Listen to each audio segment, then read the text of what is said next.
Okay. Good afternoon, everyone. In a short while, you will hear from our guest, Olga Cherevko, the spokesperson for the UN Office for the Coordination of Humanitarian Affairs in Afghanistan. She will join us virtually from Kabul to brief on the humanitarian situation in the country. And speaking of Afghanistan, our colleagues at the World Food Program warn that funding shortfalls are forcing life saving food and nutrition programs to be scaled back at the very moment they're needed most. WFP said that child food insecurity rose to impact 47% of the population in the first quarter of this year. Colliding crises, including conflict, unemployment, elevated food prices, and reduced humanitarian funding, have driven this alarming rise in malnutrition. The World Food Program pointed out that this year, remaining nutrition programs were crippled by a severe shortage of nutrition products driven by conflict in the Middle East and the closure of the Pakistan border for 9 months. In Afghanistan, nearly 3.7 million children are projected to suffer from acute malnutrition, while 1.2 million pregnant and breastfeeding women are also expected to be malnourished. Without immediate investment, these figures are set to rise. And we'll hear more from Olga Cherevko in just a few minutes. Today marks 6 years since the devastating Beirut port explosion. Jean Arnaud, officer in charge of the Office of the UN Special Coordinator for Lebanon, today expressed his unwavering solidarity with all those affected and paid tribute to their relentless pursuit of truth, justice, and accountability. He said that efforts must be redoubled to advance the judicial proceedings and bring them to a conclusive outcome. To this end, he calls on all relevant actors to take the necessary steps to facilitate swift progress in the case. Mr. Arnaud also underscored the importance of advancing structural reforms to strengthen and safeguard the independence of the judiciary as a cornerstone of effective state building and Lebanon's reform agenda. Turning to the occupied Palestinian territory, our colleagues at the Office for the Coordination of Humanitarian Affairs warn that Gaza remains unsafe for civilians as shootings and other military attacks continue, including in places where children are trying to learn. Today in Gaza City, our partners reported that a 6th grade student was taken to the hospital after being hit by a bullet and injured in a tented classroom. And yesterday, farther north in Beit Lahiya, Israeli forces reportedly demolished homes as well as the last remaining school in what was previously a 4-school compound.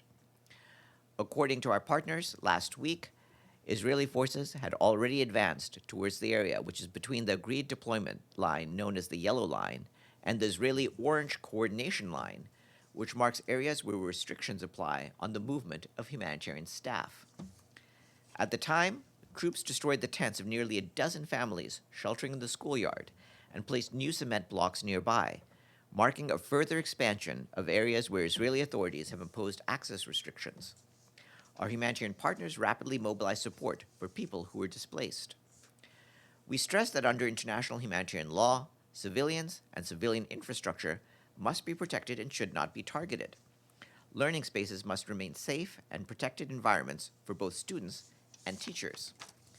Meanwhile, today in the West Bank, our partners tell us that Israeli authorities demolished parts of a school in the Masafer Yatta area of southern Hebron, where more than 1,000 Palestinian residents are under pressure to leave. Across the West Bank, more than 80 Palestinian schools are currently subject to demolition or related orders. So far this year, our education partners have reached more than 60,000 students in the West Bank through remedial and catch-up learning programs.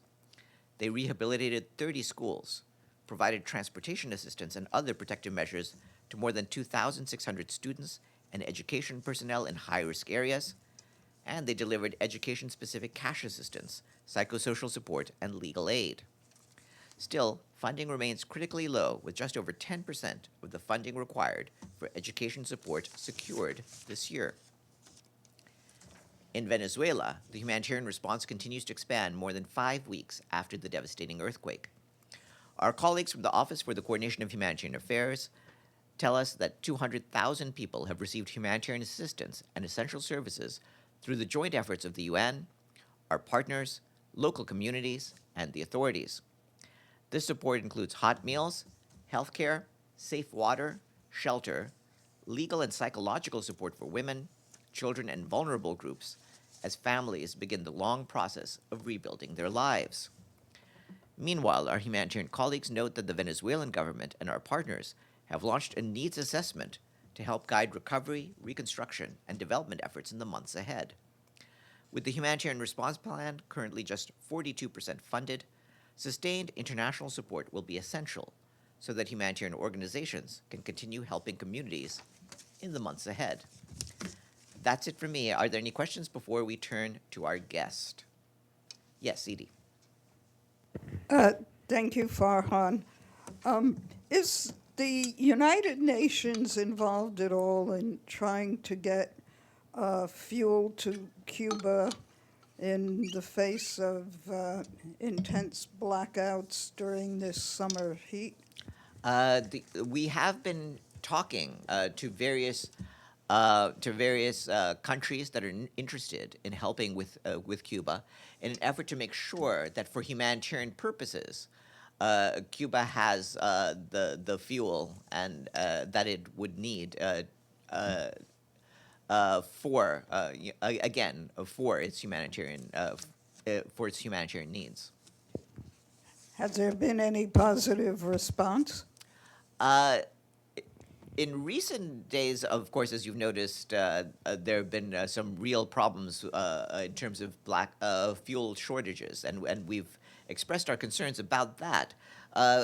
Earlier in other months, we've had some progress in getting limited amounts of fuel in, and we're still continuing to try with those efforts. Yes, please. Thank you, Farhan. The Euro-Mediterranean Human Rights Monitor yesterday issued a statement said that Israel wipes genocide evidence in Gaza by carrying out a large scale of operation to remove, crash, and transport the rubble of neighborhoods and civilian facilities out of Gaza. Are you aware of this? And we're certainly aware of these reports.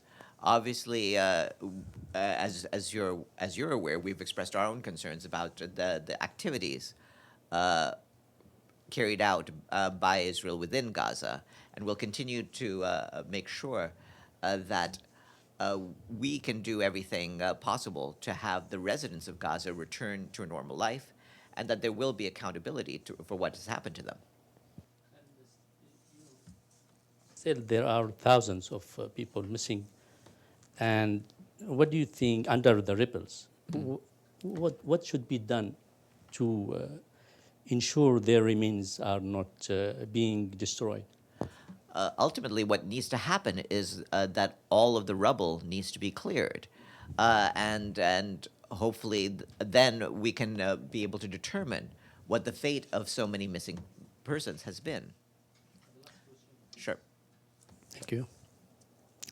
Does this consider as the removal as a violation of the ICG order to preserve evidence? I believe that that all authorities need to abide by the rulings of the International Court of Justice, and of course, it's for them to interpret how those rulings are being carried out. But certainly, they've made their own views known. Ephraim. Thank you, Farhan. As you mentioned, questions of impunity and justice are brought back to the fore again by the sixth anniversary of the Beirut port explosion. The question is, does the UN have any role to play in investigating or in enhancing the investigation that's being done? What would it take for a fact-finding mission to be established after what we've seen as stalling from the judiciary in Lebanon all these years? Well, certainly we have had our role in terms of pushing through the office of the Special Coordinator for Lebanon for accountability. And of course, 6 years after the Beirut port explosion, we remember those who lost their lives, and we stand with the survivors, the families of the victims, and all those affected by this tragedy. We urge renewed efforts to ensure accountability and deliver justice for the victims and people of Lebanon, and we will continue to offer advice as needed regarding this. but of course, we are not the judicial authorities of Lebanon, and I've already told you what Jean Arnaud said about that particular topic. Namo? Yeah, just one question on Afghanistan. I know we will be talking to Olga. The Secretary General recently appointed a special envoy for Afghanistan. My question is, does the Secretary General see any circumstance under which the de facto authorities could be seated at the United Nations?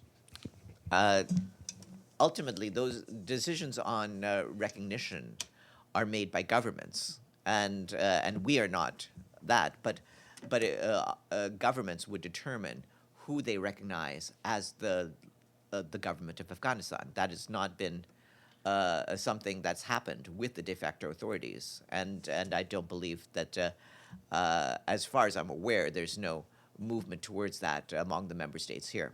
And has she begun working in Afghanistan, the new special envoy? I don't believe that has begun yet. We'll put out an announcement once that has happened. Thank you. Are there any further questions? If not, let me turn to our guest, and so you can actually talk about Afghanistan right away.